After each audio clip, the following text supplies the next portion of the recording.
These three areas make up a huge percentage of the complaints about Civ 7, and now we know what the developers are gonna do about them. I'm Alex the Grumpy Yorkshireman, and we just got some brand new information on new features coming very soon to this game. The recent 1.2.5 update, which did a lot of rebalancing, brought a small moment of respite from Civ 7's declining player numbers and just overall doom and gloom. In fact, things actually got slightly better, so to build on this, Firaxis have put a huge amount of effort into another neglected area, and are making naval gameplay into something more interesting than just a puddle in my garden.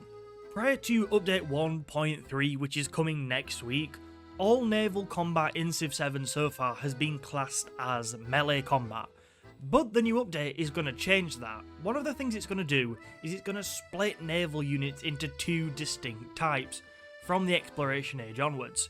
We're still going to be able to melee attack with light units.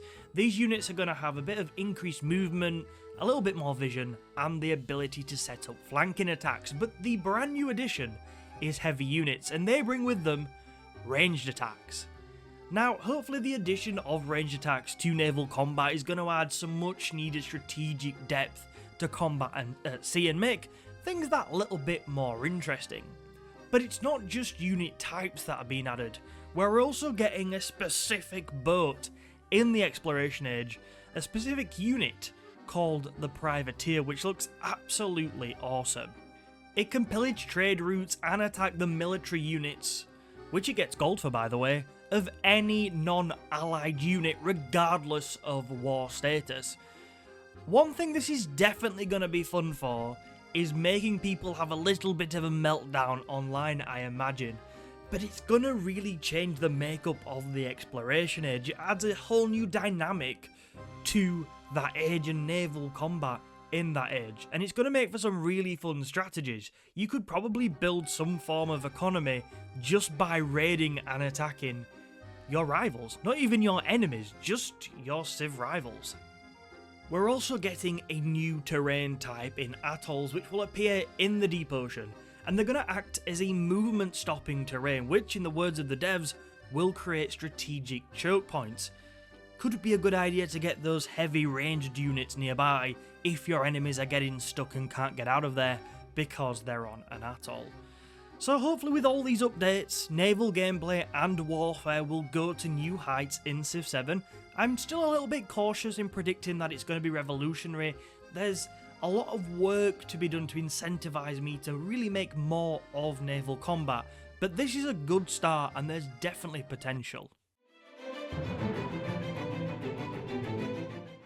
Launching Civ 7 unfinished and with paid DLC was a very crappy move. I've described it several times as like a double punch to the face. Bonkers. And you know what, there's no excuse for it, but making the game's next DLC, Tides of Power, free to claim when it goes live on November 4th until January 5th, it's not the worst start as an apology, and hopefully it will bring some much needed goodwill from the player base. Now my interpretation with this is that if you claim it in this period, you'll retain the DLC, but I'm not 100% on that. It could be that we get the DLC up until January 5th and then we have to pay for it. I don't know, I'm sure they'll clarify closer to the time.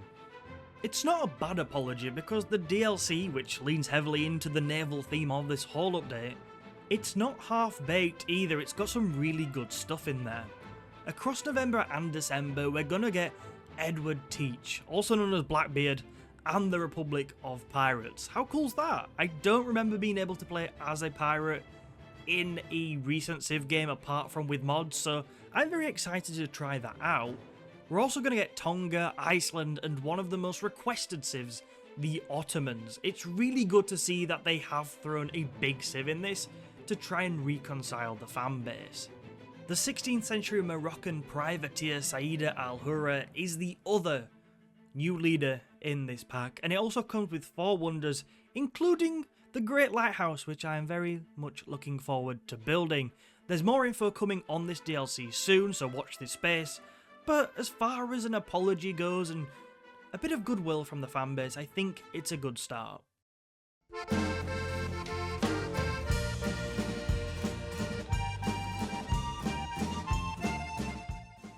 For a lot of fans, everything we've just talked about is kinda meaningless without addressing the game's biggest complaint, and that is, of course, civ switching. Now, I know not everybody hates civ switching, but a lot of you do.